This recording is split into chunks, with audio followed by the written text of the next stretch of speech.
I don't see anything here that could be covered. Alright, next on my Steam library we have Dead Synchronicity, Tomorrow Comes Today. This is a point and click adventure game set in a post-apocalyptic world.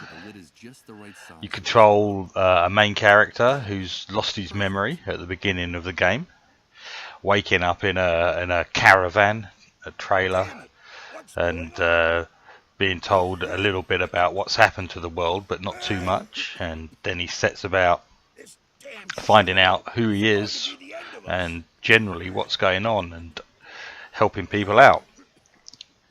It's got quite a good story, a very dark and serious story, I should say. It's not by any means a Monkey Island comedy kind of game. It is very dark and serious, somewhat disturbing in places. There's some quite horrible things that you have to do, or things you have to see. The puzzles are quite good most of the time. General point and click gameplay. Examining the environment, hovering your mouse over things to locate stuff, examining stuff, picking stuff up that you can pick up, using things with other things either in the environment or in your inventory to progress. It's generally fairly obvious what you need to do to progress. Like if it says, you need to get something to be able to get past this door or something like that, then you can usually figure it out by what you have, and if you haven't got it yet, it's because you haven't explored the right area yet. But some of the puzzles are a little less obvious, a bit weird, and if you want to crack through it quickly, then you'll probably find yourself looking up a walkthrough once or twice, just because some of the results of the puzzles are not so obvious. But if you want to really spend the time figuring it out yourself, there kind of is. Once you know the answer to it, you can see, I might have seen that eventually. But sometimes you can find yourself a little stuck, like with most of these adventure games. Almost everyone gets stuck once in a while. So there's walkthroughs on the internet for that. It's got quite a good art style.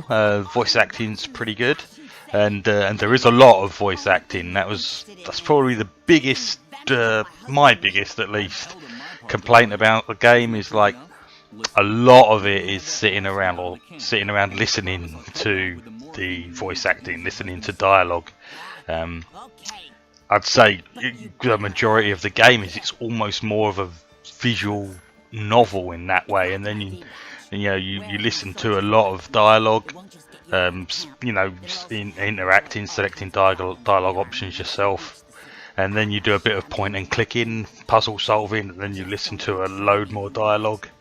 So yeah, that kind of got a bit boring for me. Not enough puzzle solving, not enough pointing and clicking and adventuring, but a lot of listening to the voice acting. But it is a good story, so it's kind of worth it. But I would have liked a bit more adventuring, a bit more puzzle solving for my taste.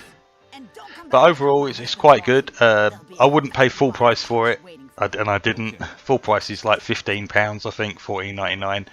But in a sale, if it's reduced to like a £5 or something or less, it's probably worth picking up.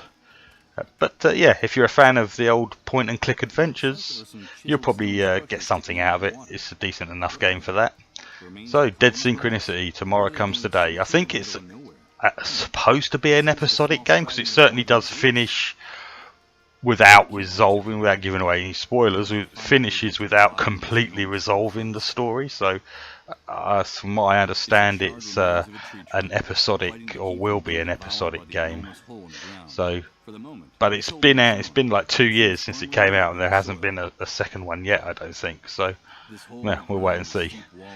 Anyway, Dead Synchronicity, Tomorrow Comes Today.